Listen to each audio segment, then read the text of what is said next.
Hi, I'm B-Flat Blues, Carol, and I was tagged by Sandra, my dear friend.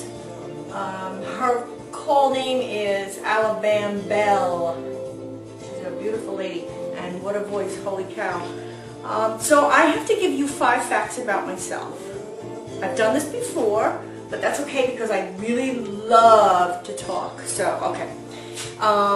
First fact would be that I put my hand, I used to have a little job in a sandwich shop when I was a babe.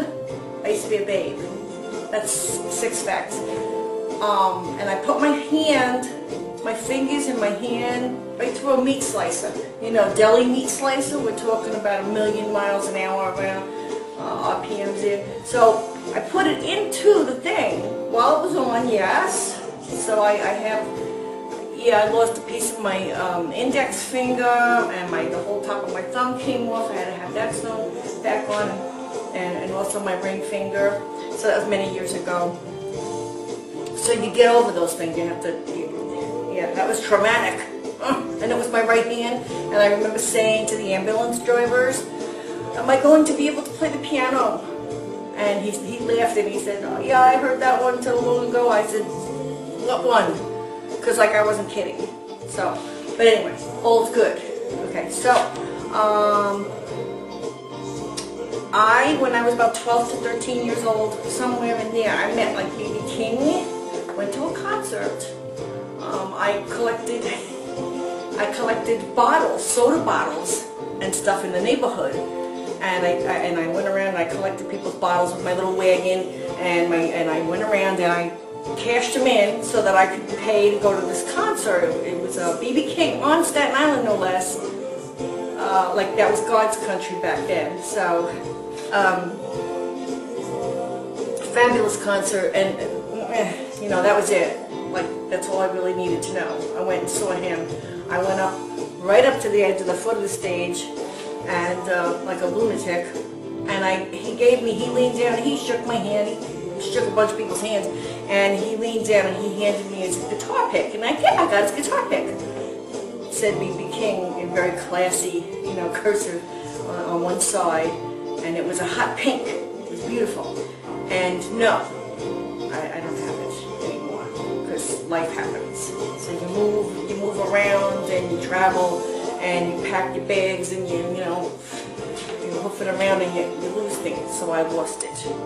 I have beaten myself up severely for that many, many times. So I'm all done with that too.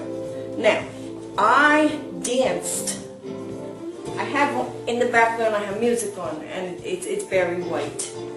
And I have it on for a reason, because yes, you know, now, I mean, I sing blues, and I love blues, and I love jazz, and God, I love jazz, and I love the big bands, you know, the standards and all that stuff. And I'm starting to find a place in my heart for country.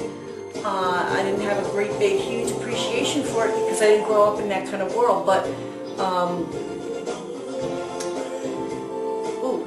anyway, I danced at 2001 Odyssey in Brooklyn, and that's the dance club which was featured in Saturday Night Fever, John Travolta. I danced on that very dance floor right around that same time, and yeah, the lighted dance floor and all that, the whole wild disco thing, you know, the heels this big and all that. Can you stand it? Me? But yeah, I did all that. What a mess. So, okay, did all that. 64th Street and 8th Avenue in Brooklyn. Great place. So now, and also too, I met and spoke with Rod Stewart. It was in the 70s, and I met him at a house party in the city, and I was a little young whippersnapper. I wasn't little. I mean, I was an adult, but just an adult. And we shared chips and dip. Rod Stewart. I shared chips and dip with Rod Stewart. You know, tonight's the night, Rod Stewart. Ha! It didn't ever get me anywhere in life, but I figured I'd mention it as one of my 5 facts. How am I doing? Okay? Alright. One more.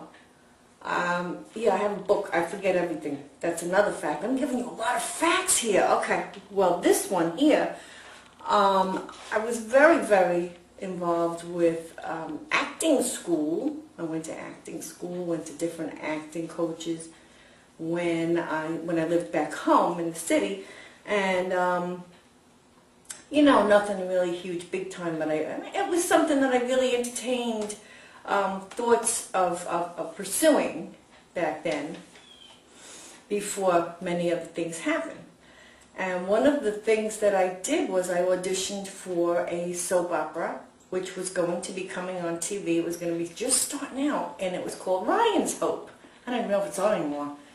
But I tried out for the part of Delia Ryan, and I knew that I wasn't ready to go into that kind of thing yet, but I didn't care because I figured I'd try.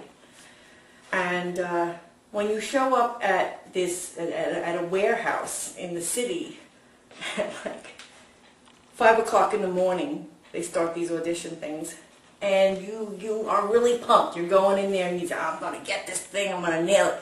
Well, you go in, you show up 5 o'clock in the morning, you got to look your best, you got to be, you know, you got to be on. And like that's not hard enough. You get there to this yucky looking warehouse that they rent these spaces, you know, to hold these auditions. And you walk in, and there are about 1,000 clones of you in the place. So, and you walk around and you're like, oh, damn! It's really amazing because you're taken down a peg. You know, whether you think you're looking your best, you're only looking as best as, you know, until they get to somebody better. So that's the deal. E.O. And thank you very much, Sandra. I really appreciate. Oh, God, I'm supposed to tag people. Okay, for some reason these don't usually work for me. People don't like to do these things. I don't know. I don't mind doing it. Well, anyway, I would love to hear from Christopher in South Carolina. Christopher in SC, 1981. I would love to know 5 more fun facts about Jaja Maxie. So, Marcy. Oh, well, it's Kathy, but her name thing on here is Marcy 99. Chiron, don't mess me up on this. You got to do this because you're really one funny character. Chiron too, and also I'd love to hear more from Michael, my friend Michael, Metank, Mettanc. Michael, you know you can do this for me. Now come on. I would really like to know 5 more things about these people. And Michael does it very well. I'm sure everybody does, but he has a very special way of presenting these things. And thank you very much for listening. I know I go way overboard in time, but you know, what can you do?